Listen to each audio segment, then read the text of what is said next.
नमस्कार, ऐसा देश हो मेरा में आपका स्वागत है। मैं हूं रामवीर श्रेष्ठ और आज हम बात कर रहे हैं यूपीए सरकार के पूरे 8 सालों के उस चिट्ठे की जिसमें कहा जा रहा है और मनमोहन सिंह पर आरोप लगाया जा रहा है कि उनके कार्यकाल में महंगाई बढ़ी, उनके कार्यकाल में घोटाले बहुत ज़्यादा हुए और भ्रष्टाचार भी अपनी चरम पर पहुंच गया।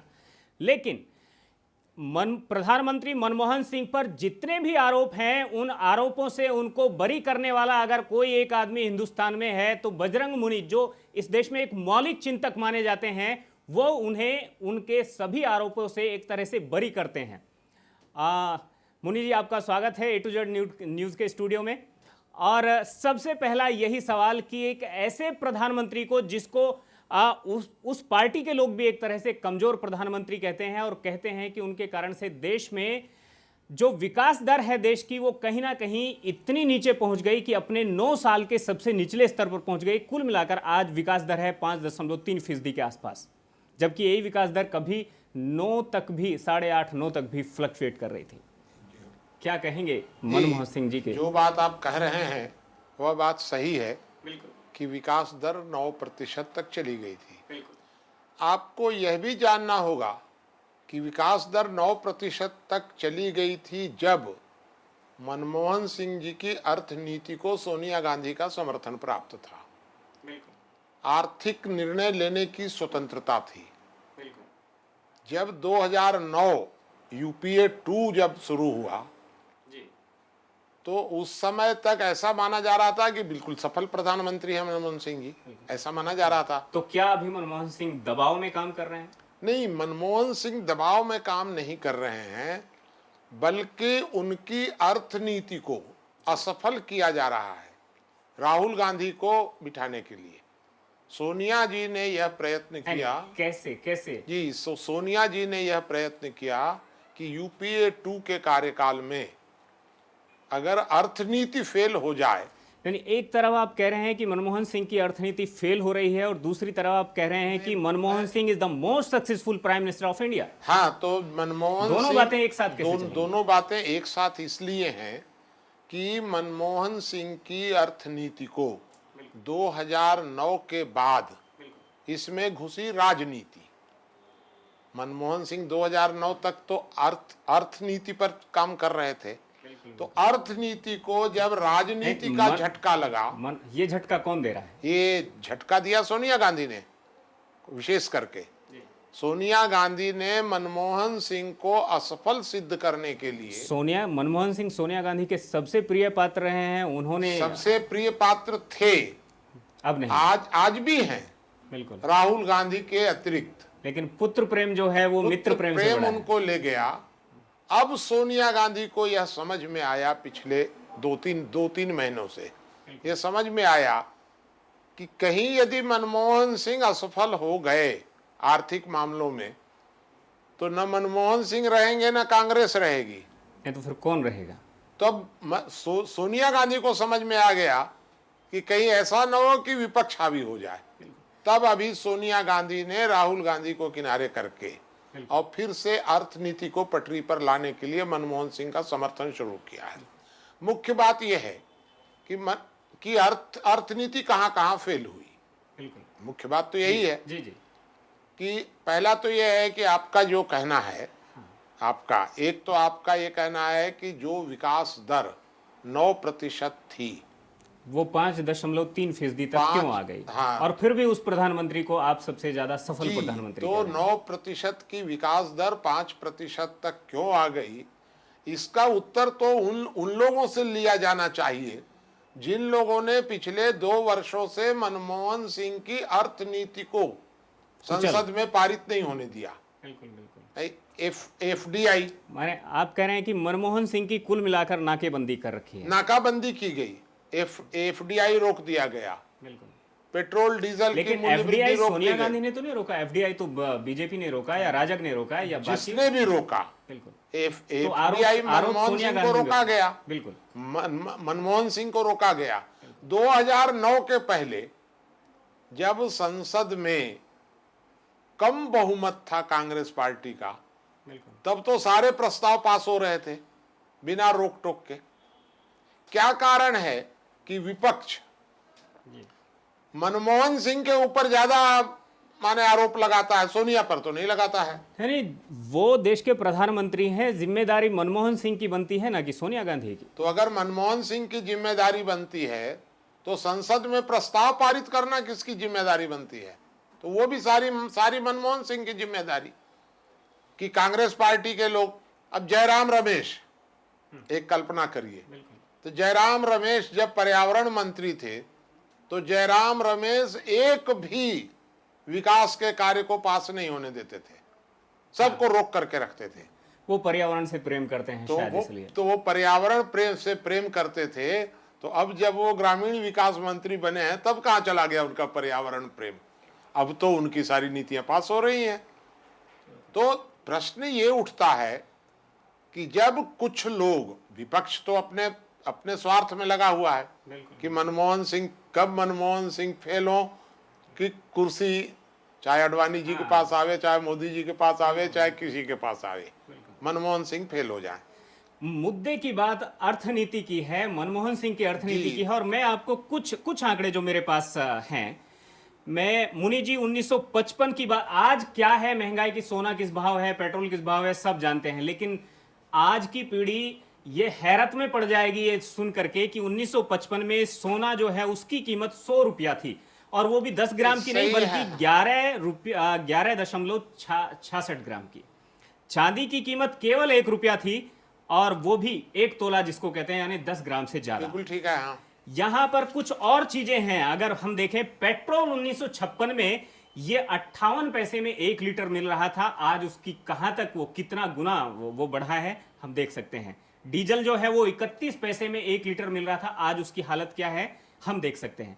ये हालत कुल मिलाकर देखने को मिल रही है।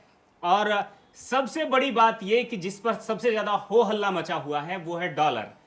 डॉलर जो है वो हमसे बहुत ज्यादा आगे नहीं था। 1950 के आंकड़े हैं, और इसमें जो है $1 ये 4 रुपया और 79 पैसा, केवल डॉलर और रुपए में इतना फर्क था।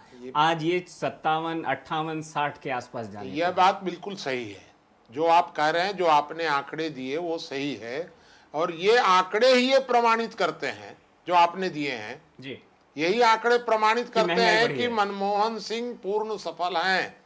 सन 47 से लेकर के आज तक महंगाई घटती जा रही है, यही आंकड़े बताते हैं।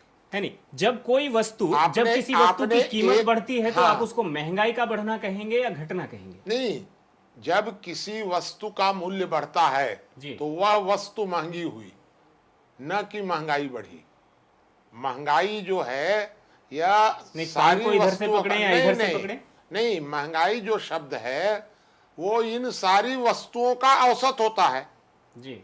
तो अगर आप ये कह रहे हैं कि पेट्रोल 58 पैसे से 70 रुपये हो गया, बिल्कुल, तो मजदूरी उस समय 1 रुपये थी और आज 150 रुपया हो गई, तो महंगाई आप किसको कहेंगे? उस समय एक बात आप बताइए, मैं आपसे प्रश्न करूं। बिल्कुल, कि सन 47 में एक व्यक्ति को मकान किराए के रूप में 1 किलो गेहूं प्राप्त होता था मकान किराए के रूप में, या 1 किलो शक्कर प्राप्त होती थी, और आज उसको मकान किराए के रूप में 1.5 किलो गेहूं प्राप्त होता है या 1.5 किलो शक्कर प्राप्त होती है, तो किराया बढ़ गया क्या? तो मूल प्रश्न यह है कि आज से आप 60 वर्ष पहले का, 70 वर्ष पहले का, आपका कहना है कि रुपए की कीमत घटी है, मुद्रा की कीमत घटी है, वस्तु की कीमत बढ़ी है। वस्तु की नहीं, मेरा ये नहीं कहना है।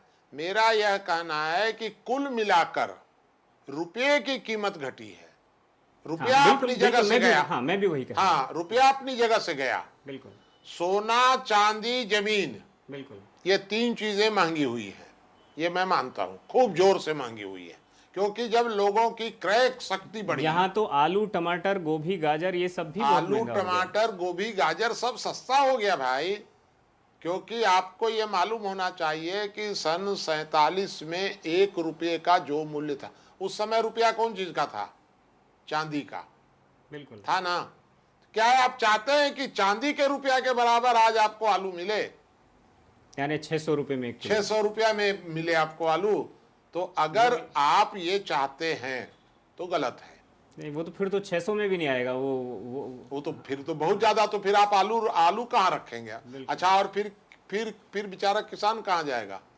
इसलिए मूल प्रश्न ये है कि सन 47 से आज तक रुपया 74 गुना गिरा है और सारी चीजें सस्ती हुई हैं, सोना चांदी जमीन छोड़कर। तो जब सारी चीजें सस्ती हुई हैं तो महंगाई का हल्ला क्यों है? ये महंगाई का हल्ला एक षड्यंत्र है, सीधा सीधा सरकार बदलने का अगर औजार। सोना चांदी जमीन अगर ये भी महंगे हुए हैं तो भी आदमी को जमीन चाहिए रहने के लिए। और इस देश की परंपराओं में ब्याह शादी और बिल्कुल एकदम से कहा जाए तो सोना चांदी ये बिल्कुल परिवारों में ये लेन देन और खरीदना बेचना ये सब होता ही है। तो कुल मिलाकर महंगाई के तो शिकार हैं वो यहाँ तो भी। अब प्रश्न ये है कि सोना चांदी को सस्ता किया जाए जी, और कपड़े को महंगा किया जाए, क्या चीज महंगा किया जाए? मूल प्रश्न तो ये उठता है। वर्तमान समय में सोना चांदी जमीन बिल्कुल 3 चीजें महंगी हुई है।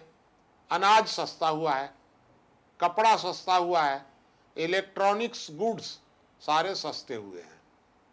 ये अभी अंतर है। यदि आप सोना चांदी जमीन वगैरह को सस्ता करेंगे तो दूसरी चीजों को महंगा करना पड़ेगा। कुल मिलाकर के 74 रुपए का प्रश्न है, 74 गुने का। लेकिन इसमें मनमोहन सिंह कहाँ गलत हैं? मनमोहन सिंह ने क्या महंगाई के लिए, आज से करीब करीब 10-15 वर्ष पहले तो मुद्रास्फीति और महंगाई ये दोनों एक साथ जुड़े हुए शब्द हैं। मुद्रास्फीति को आप किस नजरिए से समझते हैं? मुद्रास्फीति कुछ नहीं है। मुद्रास्फीति का प्रभाव किसी पर कुछ नहीं पड़ता है। जिसके पास नगद रुपया होता है जी, मुद्रास्फीति की परिभाषा आप समझ लीजिएगा, नगद रुपये पर अघोषित कर सरकार की ओर से। मुद्रास्फीति होती है। सरकार जब कोई टैक्स प्रत्यक्ष न लगा करके बिल्कुल और वह नोट छापती है, तो नोट छापने से भारत में कोई सामान तो बन नहीं गया नोट से। नोट छप गया, सामान तो वही का वही है। बिल्कुल। जब नोट बड़ी मात्रा में छपता है तो क्या आपको लगता है कि भारत की सरकार अपनी साख यानी सोने के मुकाबले नोट ज्यादा छाप रही है? हाँ जी, तो छाप ही रहे हैं। इसमें तो कोई नई बात नहीं है। इन लोगों को जितना रोक करके नोट छापना चाहिए था। अभी हिंदुस्तान में क्या हुआ है कि सन 2009 के बाद बिल्कुल जब सोनिया गांधी के मन में कुछ हलचल पैदा हुई, पुत्र मोह पैदा हुआ, जी, तो सोनिया जी ने एक ठो सलाहकार समिति बना दी। जो सही बात मैं आपको बता रहा हूँ, वो सलाहकार समिति हो गई नेशनल एडवाइजरी कमेटी। तो जैसे होता क्या है कि एक ड्रम में दूध भरना है, एक ड्रम में, बिल्कुल और हमने निमंत्रित कर दिया सबको कि भाई आप सवेरे आना, हम लोग रात भर में दूध भर के रखेंगे और सवेरे आना और सब लोग लोटा ले लेके आना और दूध ले जाना। बिल्कुल। अब आप ये बताइए कि सवेरे जब आए तो सब लोग बाल्टी ले लेके आ गए दूध लेने के लिए, और वहां देखा गया तो दूध था ही नहीं उसमें, तो सब लोगों ने रात भर में पानी भर दिया, तो दूध कहां से आएगा? नेशनल एडवाइजरी कमेटी जो थी जी, वो तो ड्रम ले लेकर के आ गई, दे दो मनमोहन सिंह, फ्री में अनाज बांट दो, फलाने चीज को सस्ता कर दो, फलाने को ऐसे कर दो, इस तरह से दे दो, वेतन बढ़ा दो, मजदूरों का रेट बढ़ा दो, गरीबी इस तरह से दूर कर दो। सब इन लोगों ने तो ड्रम ले लेकर के आ गए दूध लेने के लिए। मनरेगा बना दीजिए। हाँ, फ्री में 25 तरह के ड्रामा किया इन लोगों ने।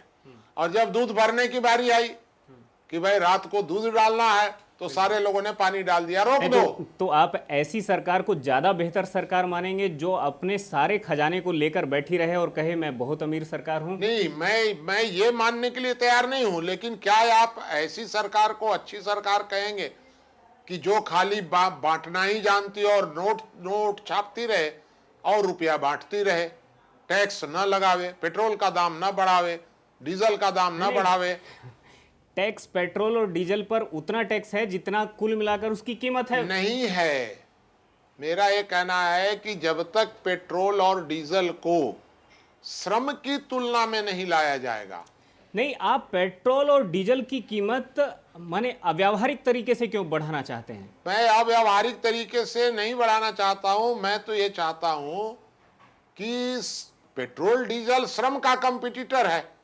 बिल्कुल। पेट्रोल डीजल जो है वह वास्तव में लेकिन अगर आप पेट्रोल की कीमत 150 या 200 रुपए प्रति लीटर करने की बात करते हैं तो ये पूरी तरह से आर्टिफिशियल होगा। आर्टिफिशियल क्यों होगा? हाँ, बिल्कुल। क्यों क्यों जहां आपने अगर पेट्रोल आज जो है पेट्रोल जो है वो 2 रुपया या 2.5 रुपए के आसपास नीचे गिरा है। वो मार्केट में जिस तरह का फ्लक्चुएशन हुआ है उसके अकॉर्डिंग वो नीचे आ गया। नहीं, वो मैं कहां कह रहा हूं कि आप मार्केट के हिसाब से गिराइए बढ़ाइए। मैं तो कह रहा हूं कि टैक्स बढ़ाइए उसके ऊपर। माने टैक्स उसके ऊपर 300, 400, 500 गुने तक, चाहे वो जितना करना पड़े जी। लेकिन भारत में श्रम की मांग बढ़नी चाहिए और श्रम मूल्य के अनुपात में कृत्रिम ऊर्जा का मूल्य बढ़ना चाहिए। भारत में है पूंजीवाद, अमेरिका में पूंजीवाद नहीं है। ये सब जो अर्थशास्त्री कहते हैं, भारत का जो संविधान है वो तो समाजवाद की वकालत करता है। नहीं, भारत में शुद्ध पूंजीवाद है, क्योंकि भारत में रुपया रखने वालों की जितने प्रतिशत कमाई होती है भारत में। जी। भारत में आपको ये मालूम होना चाहिए कि अगर किसी के पास 1 लाख रुपया हो तो 1 लाख रुपए का उसको शुद्ध ब्याज मिलता है करीब करीब 8-9%। 8-9%। तो 9,000 रुपया ब्याज हुआ। बिल्कुल। और 9,000 रुपया उसको ब्याज मिलेगा यहाँ, तो 9,000 रुपया में 1 महीना, 1.5 महीना या 2 महीने का एक नौकर मिल जाएगा 9,000 में। ये बात तो सही है। श्रम सस्ता है, इसलिए श्रम सस्ता है। बिल्कुल। तो श्रम सस्ता है, ब्याज महंगा है। अमेरिका में ब्याज सस्ता है और श्रम महंगा है। अगर वहां किसी के पास 1 लाख हुआ तो 1 लाख का उसको ब्याज मिलेगा 2,000 या 3,000, और मजदूर कितना मिलेगा 1 दिन का। तो अमेरिका में पूंजीवाद नहीं है। अगर अमेरिका मशीनरी के बल पर विकसित देश बन सकता है, अपना ग्रोथ कर सकता है, तो आप भारत में मशीनरी के खिलाफ क्यों हैं? तो अमेरिका जो मशीनों के आधार पर बना, क्योंकि वो श्रम अभाव देश पहले है, मशीनें तो बाद में आई हैं। अमेरिका में श्रम उपलब्ध नहीं था। वहां पर भी 100 साल पहले तक 83-84% लोग जो है खेती करते थे। हाँ, तो खेती करते थे तो सब किसान थे। तो मैं तो कह रहा हूं कि उसमें कोई दिक्कत नहीं है खेती करना। लेकिन क्या वहां का जो खेतीहर मजदूर था, उस खेतीहर मजदूर की स्थिति क्या भारत के समान थी? भारत में अगर एक खेतीहर मजदूर को भी, अभी हमारे यहाँ मजदूरी है 100 रुपया जी, 120 रुपया मान लीजिए, तो यहाँ जो 120 रुपया प्राप्त होता है, 120 रुपये में यहाँ जितना सामान उसको मिलता है, वहां पर एक खेतीहर मजदूर को 500 रुपया मिलता है, 1,000 रुपया मिलता है अमेरिका में। तो आप उसको खेतीहर मजदूर कहिएगा, वहां का मजदूर भी गाड़ी में चलता है, कार में चलता है। तो प्रश्न ये उठता है कि वहां श्रम अभाव देश है, तो इसलिए वहां पर कृत्रिम ऊर्जा सस्ती होगी। यहां श्रम बहुल देश है, मजदूरों का पेट काट करके। मनमोहन सिंह की नीति हमेशा रही है कि डीजल पेट्रोल का मूल्य इतना तो बढ़े कम से कम कि मजदूर बेरोजगार ना हो जाए। लेकिन सारे ये राजनीतिक लोग मिल करके, सब लोगों को ऐसा लगे कि साहब डीजल पेट्रोल का दाम बढ़ जाएगा तो मध्यम क्लास वोट नहीं देगा। तो जब अर्थनीति में, अब जैसे आप कह रहे हैं ना, डॉलर के मुकाबले रुपया गिर गया, जी बिल्कुल, बहुत चिंतित हैं, डॉलर के मुकाबले रुपया गिर गया। अरे भाई, आपने ही अभी बताया है कि सन 55 में डॉलर 4 रुपये कुछ पैसे था। हाँ बिल्कुल, 4 रुपये था। तो सन 55 से मनमोहन सिंह ने डॉलर इतना बढ़ा दिया क्या आज? भाई, आपको मालूम होना चाहिए कि सन 2000 में डॉलर 44 रुपये था, सन 2000 में।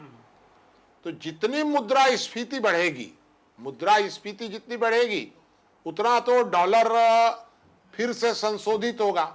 डॉलर का मूल्य नहीं बढ़ा है, डॉलर का ये रिवैल्यूएशन हुआ है, रिवैल्यूएशन। भारत से हर साल अमेरिका जाने वाले, पश्चिमी देशों की ओर जाने वाले या बाहर अपनी पढ़ाई के लिए या बाकी बाकी कामों से जाने वाले जो छात्र हैं उनकी संख्या बहुत ज़्यादा है। अपने करियर को मेंटेन करने के लिए वो कोशिश करते हैं कि विदेशी धरती पर जाएं, पढ़ लिख करके और कुछ नया करें।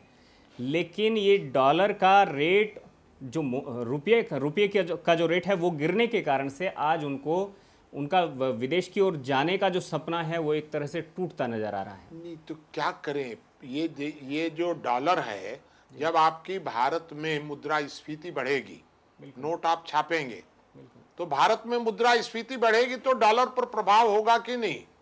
मुख्य प्रश्न तो ये है। आपका भारत में यदि 100 रुपये में 100 किलो चीनी आज मिलती थी, एक कल्पना करिए, 100 किलो चीनी आपको मिलती थी 100 रुपये में, और $100 में 100 किलो चीनी मिलती थी। अगर आज आपके यहाँ 100 रुपये में 50 किलो चीनी मिलनी लग जाए तो स्वाभाविक है कि आपका डॉलर भी उसी मुताबिक रिव्यू होगा। अच्छा, आप अर्थशास्त्र में आपने बहुत अध्ययन किया है। एक समाधान जानने की मैं कोशिश करूंगा कि क्या बजरंग मुनि के पास कोई ऐसा समाधान है कि जो हालात यानी 1950 के थे, यानी जब डॉलर और रुपए में केवल 4 रुपये और 79 पैसे का फर्क था, ये फर्क भी गायब हो, रुपया और डॉलर जो है वो कहीं ना कहीं एक बराबर की मुद्रा बन सके, रुपया उसकी टक्कर की मुद्रा बन सके। इसके लिए अब हम उस पुराने समय में तो नहीं जा सकते हैं। बिल्कुल, आज हमें रुपये को स्थिर कर देना चाहिए। अनावश्यक नोट छापना बंद कर दीजिए, फालतू खर्चा बंद कर दीजिए। आप ये एनएसी फेनेसी सब किनारे करिए, जितना हमारी कमाई होगी उतना हम खर्च करेंगे। बिल्कुल। लेकिन आज स्थिति यह है कि कमाई तो नहीं बढ़नी चाहिए। वो आ जा रही है ममता बनर्जी, नहीं एकदम आमदनी 98, खर्चा 2 रुपया। आप ये बताइए कि 8 साल पहले जो रेल किराया था, बिल्कुल, क्या वो आज वही रेल किराया रहेगा? तो ये सब जो है ना, ये पॉपुलैरिटी के लिए जो बिना मतलब के जो लोग हैं, ये सब मनमोहन सिंह के ऊपर सवार हो गए। मेरा तो फिर से ये कहना है आपसे, एक मंत्री का इस्तीफा भी ले लिया गया। मैं आपसे फिर से ये कहना चाहता हूं कि स्वतंत्रता के बाद मनमोहन सिंह पहले प्रधानमंत्री ऐसे हुए हैं जिन्होंने अर्थव्यवस्था को पटरी पर लाने का प्रयास किया है। एक, और जिन्होंने विकास दर भले ही नीचे चली गई, नहीं, विकास दर नीचे गई नहीं है, विकास दर को नीचे ले जाया गया है जानबूझ करके, योजना बना करके। आप एफडीआई नहीं चलेगा, डीजल का दाम बढ़ाना है। लेकिन आप एफडीआई की वकालत कर रहे हैं मनमोहन सिंह को ढाल बनाकर, लेकिन यही एफडीआई के आने से देश के अंदर 21 करोड़ मजदूर जो हैं, रेडी पटरी के और इस तरह के जो असंगठित क्षेत्र में लगे हुए लोग हैं, इनकी 21 से क्या, इनकी संख्या करीब 38% है देश में। ठीक है। ये सारे के सारे जो लोग हैं, ये एकदम से इनके बारे में कहा जा रहा है कि इनके ऊपर एक तरह का संकट आ चुका होगा। तो क्या ये संभव है कि आप इधर आर्थिक मुद्दों में सुधार ना करें? बिल्कुल।